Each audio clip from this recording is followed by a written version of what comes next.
Vodafone idea हर दूसरे चौथे दिन कोई खबर आती है, कोई रिपोर्ट आती है। ₹2.5 तक के टारगेट यहाँ पर एक अंतर्राष्ट्रीय ब्रोकरेज फर्म ने दिए। उसके अलावा लगातार जो है कुछ ना कुछ टिप्पणियाँ, खबरें यहाँ पर आ रही हैं। क्या वाकई में सर क्या करना चाहिए? एक मन ये कहता है कि सस्ता शेयर है और सिंगल डिजिट के आसपास आता है तो खरीद करके रख लो, जब भी रिकवरी आएगी, कुछ एक्सपेंशन प्लान होगा तो हो सकता है कि दोबारा 15, 16, 17 रुपए तक जाता हुआ दिखाई देगा। कुछ लोग कह रहे हैं कि नहीं, अगर एक बार सिंगल डिजिट में आया तो वाकई में सीधे 4, 5, 6 रुपए से नीचे तक जाता हुआ दिखाई देगा। आपकी फर्म का और आपका व्यू क्या है इस समय वोडा आइडिया को लेकर के? विपुल जी, क्लियरली एग्जिट का व्यू है। हमेशा से एग्जिट रहा है, या 14-15 रुपए भी था जब भी यही कहा था कि एग्जिट कर दे, 12 रुपए था जब भी यही कहा कि स्टॉक से दूर रहना है। क्योंकि अगर आप क्वालिटी पे देखते हैं सेक्टर में, तो भारतीय एयरटेल नंबर 1 पिक है।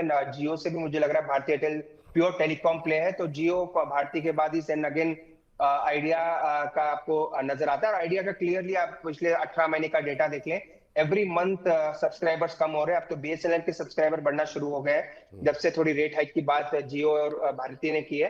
तो कोई दिक्कत, कोई बड़ी पॉजिटिविटी नजर नहीं आ रही, सब जगह दिक्कत ही है। एजीआर का 30-35 हजार करोड़ का जो जिससे उम्मीद थी कि वो एक इनके फेवर में आएगा, वो भी फेवर में नहीं आया। सेकंड, ये कैपेक्स का प्लान कर रहे हैं। कैपेक्स तो करेंगे, उसमें पैसा लगेगा। अगेन जो पैसा देना है, ऑलरेडी डेट है, वो भी एक दिन को ऑलरेडी देना है।